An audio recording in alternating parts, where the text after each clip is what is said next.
जी बेटा part 2 start हो गया। अच्छा, अगर ये गलत निकल आया तो आपकी अजम्पशन क्या है, 12 में से एक नंबर भी नहीं आएगा, क्योंकि वॉल्यूम ने हर जगह लगना है। ऐसा कुछ नहीं, जो आपने गलत सलत निकाला होगा उसका एक नंबर था वो कट गया। अब आगे वो गलत वाले ग्रोथ रेट को लेके सारा सवाल आपने कर दिया तो बाकी सारे सवाल का नंबर मिलेगा, ये बात ध्यान में रखिएगा। अच्छा जी, मैं ना भुलेखे में करता गया असल में, बस जज्बात में आकर ना। हाँ जी, वो कहता है जो आपकी कैपेसिटी है 70%, उसको 100 पे करो, उसको 20% बढ़ाओ, फिर उसका 85% हम प्लान कर रहे हैं कि हम अगले साल ऑपरेट करेंगे। तो कितना बनता है इसका 85%? 102। अब मुसीबत पता है क्या थी? मुसीबत ये थी कि आपने 70 से 102 पे आना है आपने। तो ये कितने रुपए का चेंज आपने डाला इधर, ये कितने रुपए का चेंज है? ऐसे तीर तीर मारूंगा, तीर इसके दिल में मारे जाके, ऐसे ऐसे।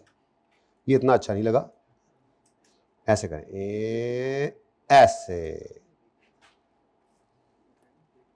ले जी। अब कितना इंक्रीज आपने? 32% का आपने इंक्रीज किया है, ठीक है। ये अब इंक्रीज है, तो इंक्रीज जैसे मैं कितनी बार बोला, अभी थोड़ी देर पहले मैंने यहां पे एग्जांपल दी है। अहमद भाई ने सर पकड़ लिया है, पकड़ लिया सर अहमद भाई। ये 5% मैंने कैसे, 50% मैंने इंक्रीज कैसे लिया था? आपने मुझे परसेंटेज निकाल के दी, ये मैंने ऐसे लिया था ना।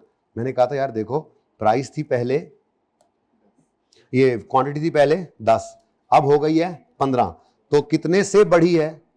+5, 5 यूनिट्स बढ़े हैं। इसको परसेंटेज मैंने कैसे कन्वर्ट किया था? मैंने कहा था इस इंक्रीज को डिवाइड करो बेस के साथ। बेस क्या होती है? जहां से इंक्रीज होके आया होता है। तो हमने कहा था 5/15, ये 50% इंक्रीज है।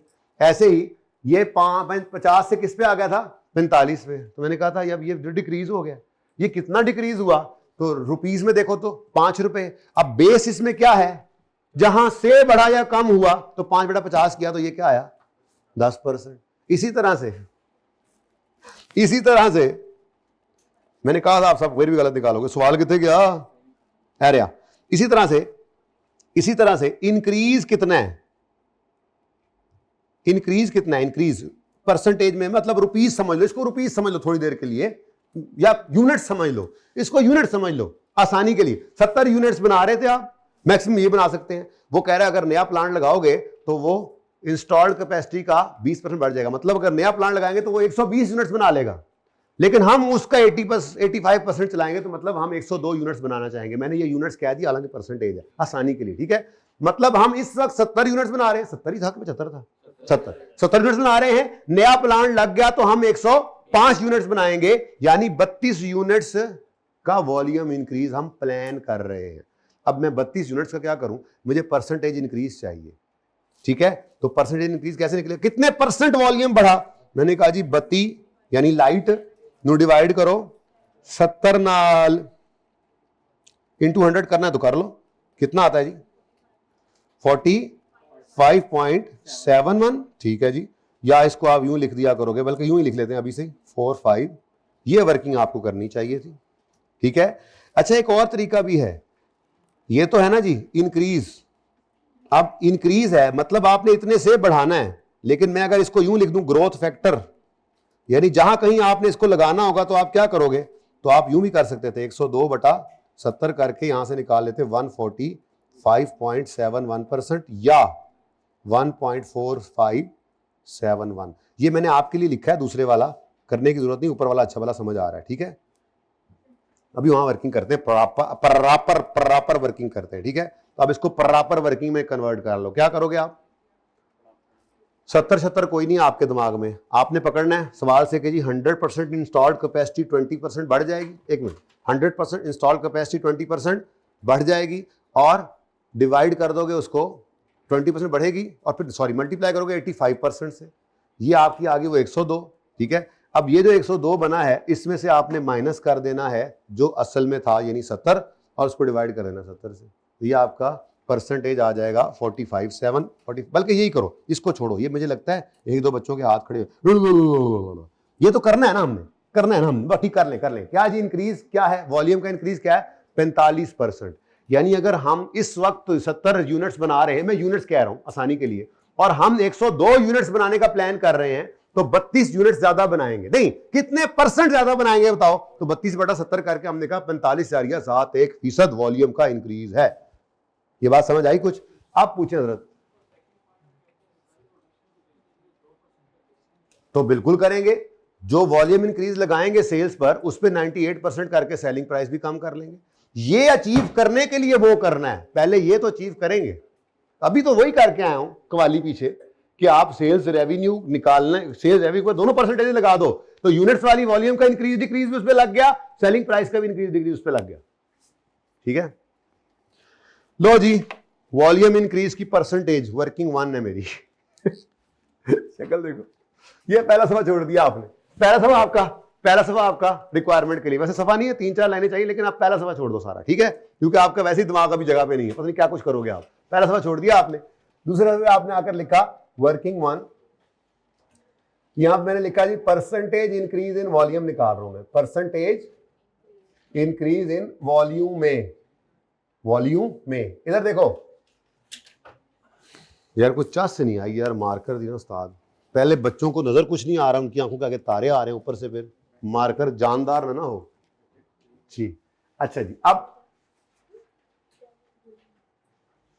इधर देखो भाई, वो कहता है जी जो इंस्टॉल्ड कैपेसिटी है ना, उसका 20% बढ़ जाना है, यानी 120 पे चला जाना है। आसान कर रहा हूं बात को, ठीक है, सही है। लेकिन वो जो बढ़ेगा 120% इंक्रीज आएगा टोटल हमारी कैपेसिटी में फैक्ट्री की, उसका हमने सिर्फ 85% प्लान किया है कि हम 0.85 85% की बजाय याद रखें, हम उसका क्या करेंगे, सिर्फ 85% हम यूज करेंगे। ये आप उस 102 पे पहुंची जो मैंने फोटो में आपको सिखाया है, यानी हम 102% पे, अब वाले से 102% पे ऑपरेट करेंगे। ठीक है, सही है। इसमें से माइनस कर दो 70, ठीक है, तो ये आंसर आ गया आपका वो 32। तो ठीक है, इस वक्त इंस्टॉल्ड कैपेसिटी से 20% बढ़ के 120 तक जा सकते हैं। 120% हमारी फैक्ट्री की टोटल प्रोडक्शन हो जाएगी इस वक्त के हिसाब से देखें तो। अभी तो 100 है ना, 120 पे चली जाएगी, लेकिन हम उसका सिर्फ 85% यानी 102 यूज करना चाहेंगे, जिसमें से 70 अभी यूज कर रहे थे, तो कितना बढ़ रहा है फिर 32। लेकिन मुझे ये इंक्रीज चाहिए कि परसेंटेज इंक्रीज पिछले लेवल से इस लेवल पर आए हैं तो 32 से बढ़े हैं, कितने परसेंट बढ़े हैं, 32 से बढ़े हैं, कितने परसेंट बढ़े हैं।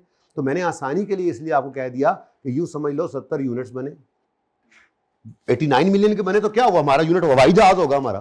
ठीक है, हमें आपको इससे क्या, यूनिट्स कर लोगे जरा आसान हो जाए तो समझना। क्या 70 यूनिट्स करंटली बना रहे थे, 100 यूनिट्स बना सकता था हमारा प्लांट जब लगा था, लेकिन अब चू फट की वजह से वो 70 से ऊपर नहीं जा सकता।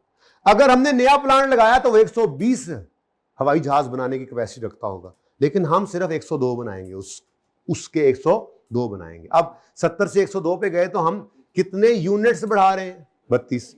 तो क्या मैं इसको 32% कह सकता हूं? नहीं ना कह सकता। 32 यूनिट्स बढ़े हैं 70 से, तो वॉल्यूम इंक्रीज कितने परसेंट हुआ, उसके लिए मुझे वापस 70 से डिवाइड करना पड़ेगा। ठीक है, तो ये मैंने जनाब डिवाइडेड बाय 70 किया, तो माशाल्लाह माशाल्लाह आखिरकार आ गया 0.4571। ये क्या है जी, ये क्या है जी, जरा ऊंचा ऊंचा करके बोले, परसेंटेज इंक्रीज। नजर नहीं आ रहा था ना, इसलिए मैं दोबारा लिख रहा हूं। परसेंटेज, वैसे भी कुछ नजर नहीं आ रहा था आपको, इंक्रीज इन वॉल्यूम, तो ये वॉल्यूम का चेंज है। और ये क्या है, इंक्रीज है। क्या है, ये डिक्रीज भी हो सकता था डिसीजन मेकिंग में। ठीक है, तो वो अगर मिसाल के तौर पे ये डिक्रीज होता 45%, तो हम फिर क्या करते, हम 55% करते जाते। ये इंक्रीज है तो हम 145 करते जाएंगे। कोई मसला, इंक्रीज भी हो सकता है, डिक्रीज भी हो सकता है। वॉल्यूम, और वॉल्यूम के चेंज होने का इंपैक्ट हर चीज पे पड़ेगा। ये 45.71% हर एक चीज पे लगेगा। किस पे, टोटल सेल रेवेन्यू पे भी लगेगा, टोटल वेरिएबल कॉस्ट पे भी लगेगा, जिसमें मटेरियल की कॉस्ट पे भी लगेगा, लेबर की कॉस्ट पे भी लगेगा, ओवरहेड्स पे भी लगेगा, क्योंकि ये वॉल्यूम बढ़ना है। तो एक बार ये सब पे लगाना है, लेकिन फिर अगली बात हर एक की अलग अलग। मटेरियल क्वांटिटी तो ज्यादा में चाहिए होगा, लेकिन नए प्लांट ने कुछ वेस्टेज कम करके कुछ बचत कर लेनी है, वो सिर्फ मटेरियल पे आ गया। लेबर ज्यादा चाहिए, अब यूनिट ज्यादा बनाने हैं तो कितने परसेंट, 45% वॉल्यूम इंक्रीज करना है तो लेबर ज्यादा चाहिए, लेकिन प्लांट की वजह से लेबर 8% कम लगेगी, पर महंगाई की वजह से 8% ज्यादा लगेगी, पर खुशी की वजह से 10% कम लगेगी। सुभान अल्लाह, मुझे तो याद हो गया सवाल, हालांकि मैंने भी 6 महीने पहले किया था। 2-3 बार ऐसी चीजें करोगे तो ये परसेंटेजेस हैं भाई, मैथ है ये, कॉस्ट तो कोई नहीं, कॉस्ट तो मैंने पहले दिन पढ़ा दी थी, cost volume profit analysis, percentages हैं। 2 बार सवाल करो वैसे ही याद हो जाता है, याद नहीं करना ये सवाल, बस कॉन्फिडेंस लेना है इनसे कि यार परसेंटेज ना लगाई जाओ, अद्धियां भी सही हो जाते, अद्धे नंबर आ जाएंगे, मतलब किसी से ये नहीं निकला, कोई मसला नहीं, कोई मसला नहीं, ठीक है। बाकी सारे नंबर मिलेंगे, सिर्फ ये एक नंबर यहां कट गया। मिसाल के तौर पे आपने क्या निकाला था जब मैंने कहा था कुछ 32%, आपने क्या निकाला था, कुछ नहीं कटेंगे, कोई फिगर तो निकाली होगी, किसी ने कोई फिगर निकाली जब मैंने कहा था आप परसेंटेज निकालो, कोई फिगर, हाँ 26%। ये 26% आपने वॉल्यूम इंक्रीज समझ लिया ना, अब ये आपने हर जगह लगा दिया, ठीक है। एक नंबर इसका यहां कट गया कि आपने ये सही नहीं निकाला, उसके बाद आपने जहां जहां उस 26 को लगाया है उसके नंबर मिलेंगे, क्योंकि आपका कॉन्सेप्ट क्या था कि वॉल्यूम बढ़ने से टोटल सिर्फ रेवेन्यू बढ़ रहा है, वॉल्यूम बढ़ने से टोटल वेरिएबल कॉस्ट बढ़ रही है, मटेरियल लेबर ओवरहेड्स बढ़ रहे हैं, तो आपको उसके पूरे नंबर मिलेंगे, एक नंबर जो कटना था कट गया। प्लीज ये बात समझिए, ये मुश्किल सवालों के लिए, आसान तो आप सारा सही कर लेते हैं तकरीबन, मुश्किल में भी आपके नंबर पड़े होते हैं, ऐसे नहीं 45% रिजल्ट आ रहा होता है इस पेपर का, इसमें सबसे अच्छा रिजल्ट इसीलिए कि गुंजाइश ही बड़ी है, देख लो आप, मेन बात ही समझ नहीं आई, अजम्पशन ले लो जी 20% होगा, चलो 11 नंबर फिर भी मिल गए, एक कट गया, बाकी सारा सही है, प्रोवाइडेड के बाकी सारा सही है, बाकी ये समझ में आ रहा है क्या, 20% इंक्रीज, इसका नंबर मिला आपको मटेरियल का, ठीक है, फिर 8% डिक्रीज, फिर 8% इंक्रीज, फिर 10% डिक्रीज, सुभान अल्लाह, लहरें लहरें हैं, लहरा बहरा हो गई हैं। पार्ट 2 शुरू कर लिया हमने, चलो ये वर्किंग हो गई, अगली मुझे निकाल के दो अब। चलो ऐसा करो, टोटल फिक्स कॉस्ट निकालो, करंट भी और रिवाइज्ड भी, जल्दी करो।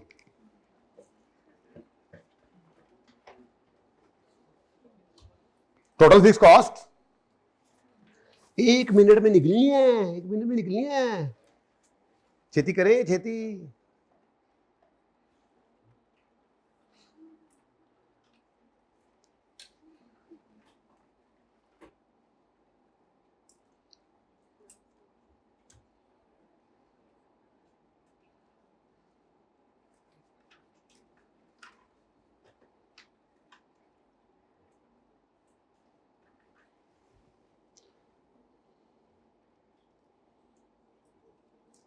भाई देखो, अच्छा जल्दी करो ना, जल्दी करो, टाइम कम है, मेरे ख्याल में सवाल तो कल ही पूरा होगा।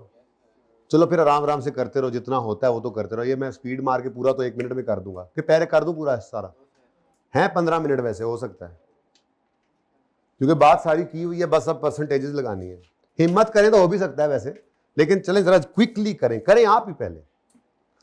लो भाई 89.6 मिलियन, मैथ है मैथ, मुझे भी पर्चे में ना समझ आए, ये तो यहाँ पे आके मैं चोखा बन रहा होता हूँ, यहाँ पे खड़े होके पढ़ के आगे पढ़ा दिया है, पर्चे में मेरे पे सवाल आए तो मैं भी ऐसे ही बातों भूल जाए, लेकिन मैं उसमें ये करता हूँ या किया करता था या करके यहाँ पहुंचा हूँ कि जो समझ में आया कर दिया, बस नंबर मिलते हैं उसके। पर्चे में तो ये पॉसिबल नहीं होते कुछ सवाल के बिल्कुल सही हो सके, कुछ बच्चों को हो जाते हैं, वो बड़े लायक फायक बच्चे होते हैं, मैं तो वैसा नहीं हूँ, ठीक है, आप होंगे वैसे, ठीक है, तो मैं तो बस जो समझ में आती थी कर देता और पास हो जाता था, बस यही चीज आपको ही पास कराएगी। तो 89.6 मिलियन क्या है जी, ये 80% है, ठीक है, ये अगर 80% है तो इसका 100% क्या होगा, दसो जरा, मैनू ही दसो, मैं भी करो खेडन आया, मेरी नीति एंट्री मोड़ दो। 89.6 क्या है जी, 80% ऑफ ब्रेक इवन सेल्स है, तो ब्रेक इवन सेल्स कितनी होंगी फिर, अब ये ब्रेक इवन सेल्स आ गई, ब्रेक इवन सेल्स ये आ गई। अब अगली बात यहां से पता लग रही है कि सीएम रेशो क्या थी, 25%, मतलब कंट्रीब्यूशन मार्जिन कैसे निकलता है, कंट्रीब्यूशन मार्जिन रेशो कैसे निकलती है, total sale revenue minus total variable cost, यानी total contribution divided by total sale revenue, ठीक है ना। तो वो ये कह रहा है कि ये कितनी है कितनी है? अच्छा, वैसे इसकी तरफ जाए बगैर भी ज़बानी पता लग रहा है कि अगर कंट्रीब्यूशन 20% है तो मतलब वेरिएबल कॉस्ट 80% है। वेरिएबल कॉस्ट 80% है, ठीक है। चलो, अगर वेरिएबल कॉस्ट 80% है तो ब्रेक इवन सेल्स में से अगर उसको माइनस कर दो, बाकी क्या बचेगा? Fix cost. चलो खैर, निकाल लो। अब अगर ये 20% तो बताओ टोटल सेल रेवेन्यू कितना जी? 112 माइनस जी 25 कर लो मेरे चांद, तो फिर वो 25 होगा तो वो फिर हो जाएगा 75। कोई मसला नहीं है, जो तुसी कहो 25 कर लो। ये लो जी, फरमाइए, मुझे जरा टोटल वेरिएबल कॉस्ट निकाल दीजिए। मैं पूरी बात करके फिर एंड पे जाके वो शॉर्टकट लगा देता हूँ जी। टोटल वेरिएबल कॉस्ट कितनी निकल रही है बेटा, जरा बताएं। हैं 80, टोटल वेरिएबल कॉस्ट आ गई 84। अब अगर 112 में से 84 माइनस करें, कंट्रीब्यूशन कितना आ रहा है? 20। ये कौन सी सेल है? ब्रेक इवन सेल है, पता है ना। ब्रेक इवन सेल में से आपने टोटल वेरिएबल कॉस्ट माइनस की, कितना आया? ये 28 क्या है? Contribution total. इसमें से अगर आप फिक्स कॉस्ट माइनस करें तो प्रॉफिट जीरो होगा। कब? जब फिक्स कॉस्ट इसके बराबर है। ब्रेक इवन के ऊपर प्रॉफिट जीरो होता है, मतलब contribution is equal to fix cost. Break even के ऊपर कंट्रीब्यूशन इज बराबर फिक्स कॉस्ट। अगर कंट्रीब्यूशन फिक्स कॉस्ट से कम होता तो लॉस होता, कंट्रीब्यूशन फिक्स कॉस्ट से ऊपर जाता तो प्रॉफिट होता। नो प्रॉफिट नो लॉस के ऊपर कंट्रीब्यूशन बराबर होता है फिक्स कॉस्ट के। एम आई राइट? वो राइट तो लिखने वाला होता है, तुम लोगों का यस। मैंने क्या लिखा जी, समझ आई है? मैं डायरेक्ट ही करूंगा, अभी समझा रहा हूं बेटा। ऊंट को रिक्शे में बिठाना होता है ना, ठीक है, आप लोग रिक्शा लेके निकल जाते हैं। ये बात समझ आई है? ब्रेक इवन सेल्स मैंने कैसे निकाली, वो उसने बताया था जी 80% ब्रेक इवन सेल्स का ये हम कर पाए, इसीलिए लॉसेज में है। मतलब ब्रेक इवन करते सेल्स तो लॉसेज ना होते। मैंने कहा जरा ब्रेक इवन सेल्स तो निकालो। अहमद भाई ने कहा 112 है। अहमद भाई कहा ठीक है। मैंने कहा अच्छा, अगर 112 आपकी ये सीएम रेशियो है तो यहां पर आपका टोटल सेल रेवेन्यू, क्योंकि वो ये कह रहा है ना, वो ये कह रहा है कंट्रीब्यूशन मार्जिन जो हमने कमाया वो 25%। ब्रेक इवन के ऊपर अगर ये रखते 112 तो कितनी वेरिएबल कॉस्ट बनती थी? ये हमारा टारगेट था ना 84, ठीक है। अगर ये 84 है तो फिर 112 में से 84 माइनस करें, कंट्रीब्यूशन आएगा, यही फिक्स कॉस्ट के बराबर है। लेकिन इतनी लंबी सोच की बजाय सादा सी बात क्या है? सादा सी बात क्या है? कंट्रीब्यूशन मार्जिन रेशियो उसने कितनी बताई है? 25%। कितनी बताई है? 25%। अगर 25% कंट्रीब्यूशन मार्जिन रेशियो है तो मतलब सेल्स में से वेरिएबल कॉस्ट कितनी निकल गई है? 75। अब ये जो कंट्रीब्यूशन आएगा 25% ऑफ ब्रेक इवन सेल्स, यही फिक्स कॉस्ट के बराबर है, क्योंकि ये बराबर है तो ब्रेक इवन है। तो अगर आपने ब्रेक इवन सेल्स से फिक्स कॉस्ट निकालनी है तो क्या कर दो? ब्रेक इवन सेल्स में से वेरिएबल कॉस्ट को माइनस कर दो, जो बचेगा वही कंट्रीब्यूशन भी है, वही टोटल फिक्स कॉस्ट भी है, ठीक है। तो मैंने ये लंबी कहानी तो वैसे ही की, आपके लिए सिर्फ थी ये। मैं तो यहां पर आकर निकालने क्या चले थे हम? टोटल फिक्स कॉस्ट ना। टोटल फिक्स कॉस्ट के अंदर मैंने कहा जी एग्जिस्टिंग फिक्स कॉस्ट में टोटल फिक्स कॉस्ट कैसे निकलेगी। मैं वर्किंग टू की टोटल फिक्स कॉस्ट में निकालने लगा हूं। अब मैंने एग्जिस्टिंग भी निकालनी है और न्यू भी निकालनी है। एग्जिस्टिंग पहले निकालता हूं, फिर उससे न्यू निकल आएगी इंशाल्लाह। ये जरूरत भी तो पड़ सकती है ना। तो एग्जिस्टिंग टोटल फिक्स कॉस्ट, देखिएगा जरा,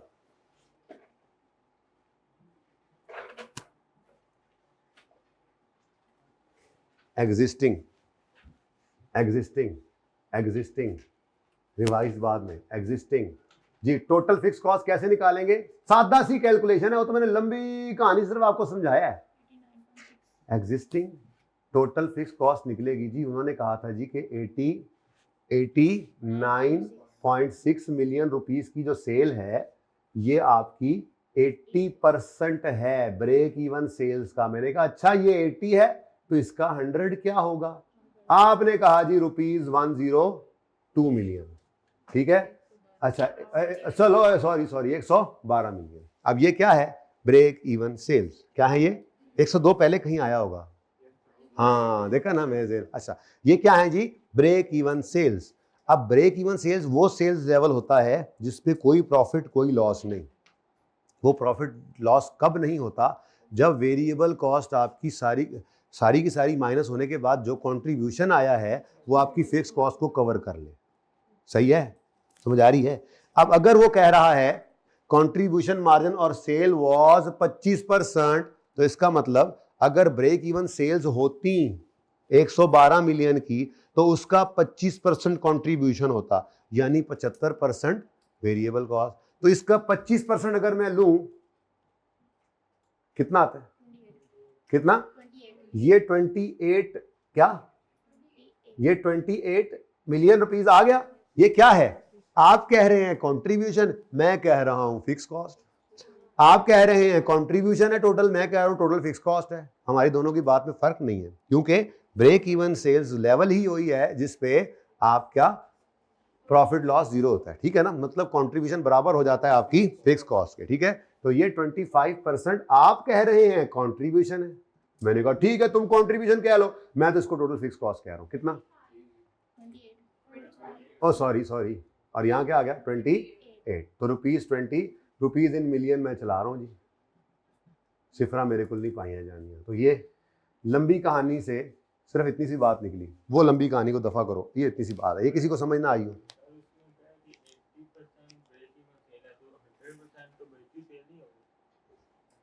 उसने ऐसा कुछ नहीं कहा, खुदा तुम्हें हिदायत दे, पढ़ो। वो कहता है इन्होंने लॉस इनकर किया है और ये सिर्फ अचीव कर पाए थे 89 मिलियन की sales, which was 80% of break even sales. कि ये जो की हैं ये 80% ऑफ ब्रेक इवन सेल्स थी। अगर ब्रेक इवन सेल ये होती तो फिर लॉस कितों आ गया पाए। ब्रेक इवन सेल्स जो थी वो ये अचीव नहीं कर सके, उसका सिर्फ 80% अचीव कर सके, और वो ये है। समझ आइए। हाँ जी, आपको क्या मसला, हाँ जी चलें आगे। अच्छा जी, अब मेरे ख्याल में ना जी आपको एग्जिस्टिंग से न्यू पे जाना है, ऐसा ही है, सही है ना। ये 28 मिलियन की टोटल फिक्स कॉस्ट तो रहनी ही रहनी है, ठीक है, लेकिन प्रोपोज फिक्स कॉस्ट के अंदर दो चीजें आनी है, नई की डेप्रिसिएशन और लोन का इंटरेस्ट। ठीक है, अच्छा, लेकिन अगर आपने नए की डेप्रिसिएशन को इस साल में फिक्स कॉस्ट का हिस्सा बनाना है तो पुराने की डेप्रिसिएशन को निकाल भी देना। जो पिछले साल की टोटल फिक्स कॉस्ट है उसके अंदर पुराने प्लांट की डेप्रिसिएशन शामिल होगी कि नहीं? जाग रहे हो? होगी। मैंने ऐसे किए कह रहा नहीं जी कोई बात नहीं, कोई बात नहीं, मौसम भी आज ऐसा ही है, ठीक है, कोई बात नहीं, ठीक है। हाँ वो कोई नहीं, आप चल पड़े हैं सवाल में, इंशाल्लाह मंजिल पे अब आप पहुंच ही जाएंगे। लेकिन है कि मैं आराम सुकून से कह रहा हूँ, मैं क्या कह रहा हूँ आपसे, मैं कह रहा हूँ ये जो टोटल फिक्स कॉस्ट आपने निकाली है पिछले साल की है, पिछले साल आपने प्लांट ये यूज किया था, तो क्या उस प्लांट की डेफिनेशन आपकी फिक्स कॉस्ट नहीं है स्ट्रेट लाइन मेथड वाली, है ना। अब इस साल जो आप प्रोपोज्ड की तरफ जा रहे हैं ये तो था एग्जिस्टिंग, ये क्या है, एग्जिस्टिंग टोटल फिक्स कॉस्ट, ठीक है। इसमें से ना मैं पुराने एसेट की डेप्रिसिएशन को क्या कर दूं, माइनस, तो मेरी ये फिक्स कॉस्ट बन जाएगी अदर देन डेप्रिसिएशन। जब मैं प्रपोज्ड अगले साल के प्रोजेक्ट की तरफ जा रहा हूं, प्रोजेक्टेड फिगर की तरफ, तो ये फिर अदर देन डेप्रिसिएशन मेरे पास आ जाएगी फिक्स कॉस्ट। फिक्स कॉस्ट के ऊपर उसने कोई इन्फ्लेशन वगैरह नहीं लगवाई, उसने कहा था सिर्फ वेरिएबल पे है, ठीक है। अब इस फिक्स कॉस्ट के अंदर मैं नए वाले एसेट की डेप्रिसिएशन ऐड कर दूंगा और मैं इंटरेस्ट ऐड कर दूंगा, तो मेरा समझ आ रहा होगा, हैं हैं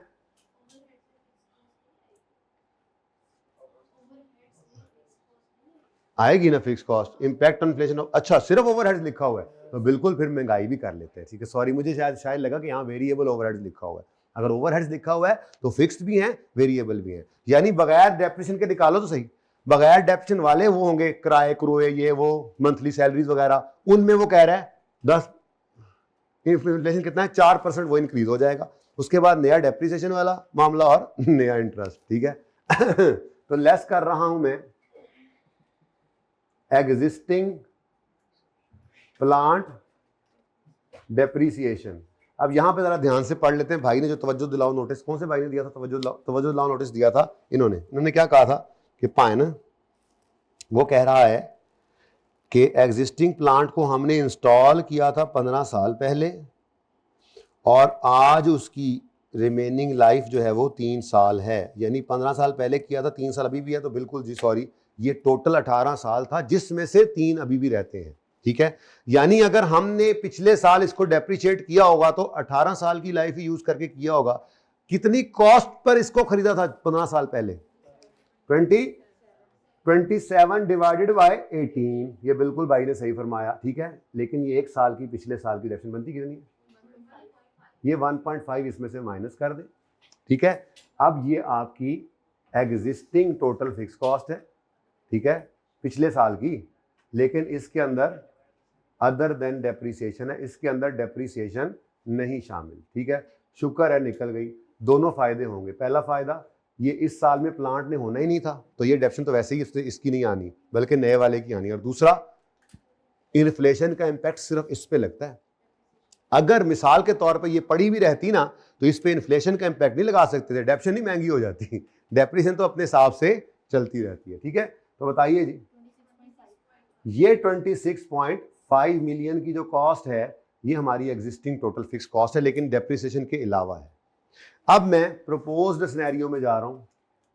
प्रपोजल जो उनका आया है कि नेक्स्ट ईयर में क्या कर लें, नेक्स्ट ईयर में नया प्लांट लगा लें, तो नए प्लांट की डेप्रिसिएशन तो आ जाएगी नवी वाली, फिर इंटरेस्ट भी आ जाएगा, लेकिन क्या पिछली फिक्स कॉस्ट नहीं आएंगी जो पहले चल रही थी? वो तो अपनी जगह कायम दायम है, उनमें भी डेप्रिसिएशन माइनस कर दी थी, तो वो जो 26.5 है वो सिर्फ आएंगी नहीं, महंगाई के साथ डोल डमक्का लेके आएंगी 4% वाला। तो total fix cost other than depreciation, पिछले साल वाली को पकड़ा आपने, इधर देखो 26.5 को 1.04, क्योंकि उसने ओवरहेड्स कहा है। अच्छा, वहां पे सिर्फ लिखा होता वेरिएबल ओवरहेड, जैसे मुझे लगा था कि लिखा हुआ है, तो फिर 26.5 एज इट इज ले लेते, इस पे महंगाई का असर ना डालते। लेकिन उसने आखिरी पॉइंट में क्या कहा था? जी, impact of inflation on overheads would be 4%। तो 27 पॉइंट, ये एक मिनट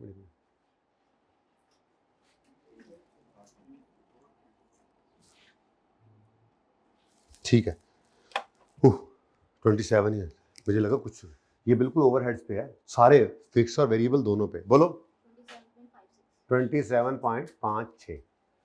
हाँ भाई, अब ये वो फिक्स कॉस्ट है जिसमें पिछले प्लांट की डेप्रिसिएशन शामिल नहीं है और इस साल की महंगाई का असर हमने डाल दिया है। अगर नया प्लांट ना लेते, लोन इंटरेस्ट वाला ना लेते, तो बस यही हमारी इस साल की यानी नेक्स्ट ईयर की प्लान के मुताबिक फिक्स कॉस्ट होती। लेकिन नया प्लांट आ रहा है, पुराना गया, नया आया, तो depreciation of new plant add करो।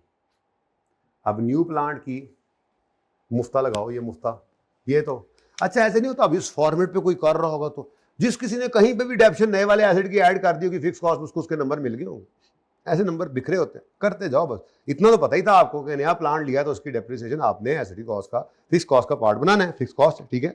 खैर, कहता है नए प्लांट की कॉस्ट है 30, 10 साल लाइफ है, इसकी रेजर्व वैल्यू है कोई? शुक्र है, शुक्र है वो नहीं है। तो 30 डिवाइडेड बाय 10, 3 रुपीज की डेप्रिसिएशन आपने ऐड कर ली।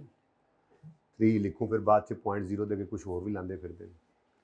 और इंटरेस्ट एक्सपेंस, क्योंकि लोन के ऊपर इंटरेस्ट जो होता है वो आउटपुट की वजह से नहीं चेंज होता, बल्कि वो तो लोन जब तक आउटस्टैंडिंग है ये इंटरेस्ट ज़्यादा रहेगा, तो ये भी एक फिक्स कॉस्ट है। जैसे मंथली सैलरी वगैरह आप देते हैं, तो वो उसने कहा था कि कितने गया ये, the funds for new plant would arrange through a long term bank at a cost of 10% per annum, यानी उसके इंटरेस्ट की कॉस्ट है। तो अब एक थोड़ा सा मसला आ रहा है, वो मसला ये है कि अच्छा ये बारीकी है थोड़ी सी, कोई इसको मिस भी कर सकता है। जो इंटरेस्ट देना है आपने वो रिक्वायर्ड फंड्स पे देना है। किस पे जी? रिक्वायर्ड फंड्स पे देना है। आपको नए एसेट के लिए 30 चाहिए थे, लेकिन जो एग्जिस्टिंग प्लांट है उसने FAR 1 नहीं चल पड़ी एकदम से, है ना, उसने ट्रेड इन होना है फॉर 2 मिलियन। इसका मतलब आपको नए प्लांट के लिए फिर 30 नहीं चाहिए, 28 मिलियन चाहिए, ठीक है। 30 का तो नया आएगा, लेकिन पुराने की कीमत बीच में एडजस्ट हो जाएगी, लाइक एक्सचेंज की ट्रांजेक्शन जैसे होता है, ठीक है। तो बहरहाल एक्सचेंज कह लो या कह देना कि यार 2 मिलियन आ गया, ऐसे कह देना, ठीक है। आसानी है, कौन सा अकाउंटिंग है कि आपने एसेट अकाउंट बैठे अकाउंट अलग अलग करना है, एक्सचेंज की ट्रांजेक्शन दिखानी है, ठीक है। एक गया दूसरा आया, तो ये जो गया है इसने जाते जाते 2 रुपए की कुर्बानी दी है, तो अब आपको 28 मिलियन रुपीस चाहिए जो आपने बैंक से जाके लोन लेना है। तो 30 का आना था नया एसेट, 2 का कुर्बानी दे गया। अब 1 मिनट, कब खरीदा है हमने? अभी खरीदा ही नहीं है, प्लानिंग कर रहे हैं। खरीदेंगे तो साल के पहला दिन ही अज्यूम करेंगे खरीदेंगे, और फिर पहले दिन खरीद कर सारा साल इसको इस्तेमाल करेंगे। तो ये लोन भी स्टार्ट में लेना पड़ेगा आपको, तो पूरे साल का इंटरेस्ट ले लें जी। 2.8। अब किसी ने ये मिस कर दिया तो कोई बात नहीं, अगर इसके 2 नंबर थे तो 1 मिल गया, 1 था तो आधा मिल गया, कोई मसला नहीं है। नंबर बिखरे होते हैं, चलते जाना है, रुकना नहीं है।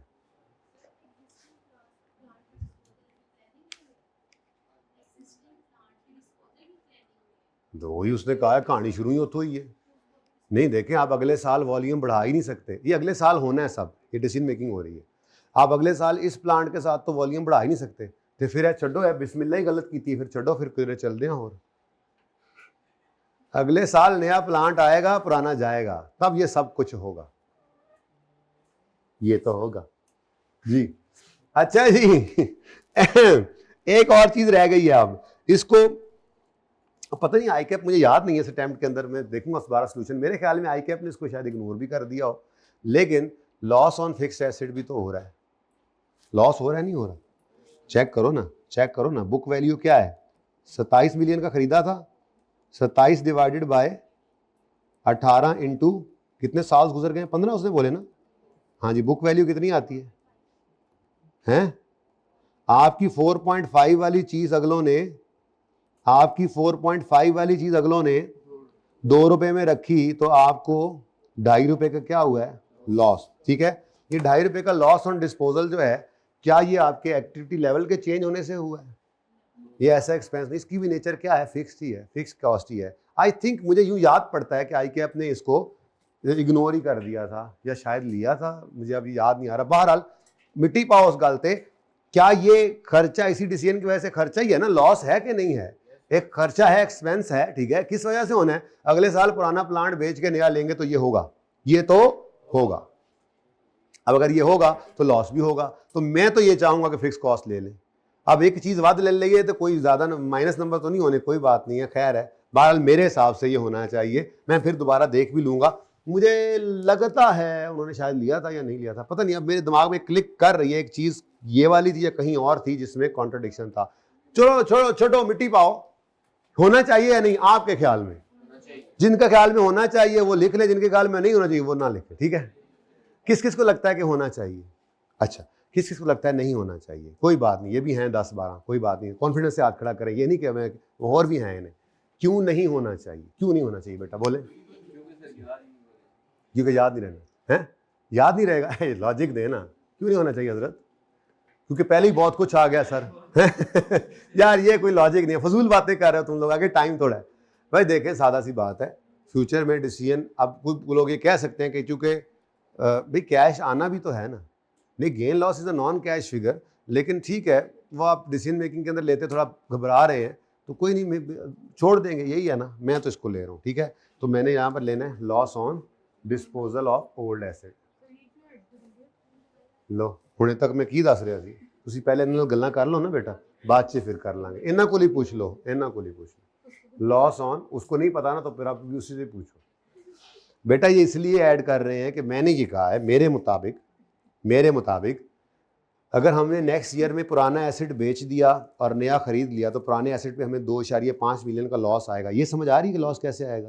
क्योंकि हमारी 4.5 वाली चीज़ के अगलों ने 2 रुपये दिया, एक तरह से दिया या उनको एडजस्ट किया, तो 2.5 रुपये का नुकसान क्यों हो रहा है?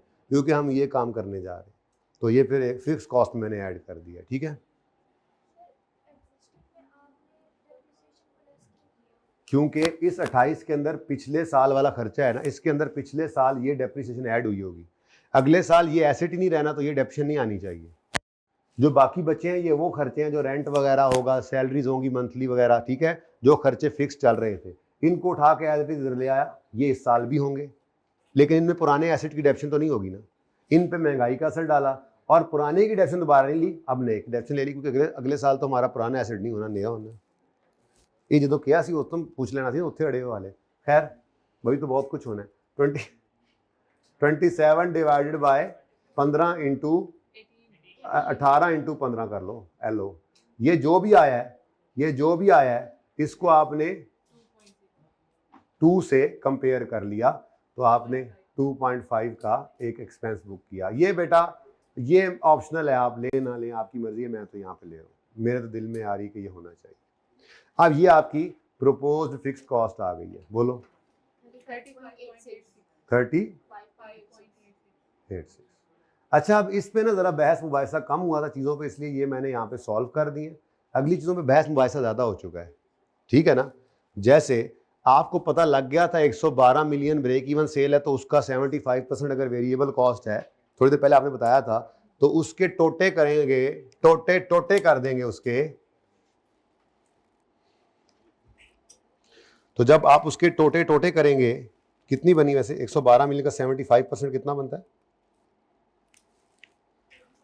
जी? 84। अब इसके टोटे शुरू कर देंगे करने, आप कहेंगे जी इसका 45% डायरेक्ट मटेरियल है, 35% डायरेक्ट लेबर है और 20% ओवरहेड्स है।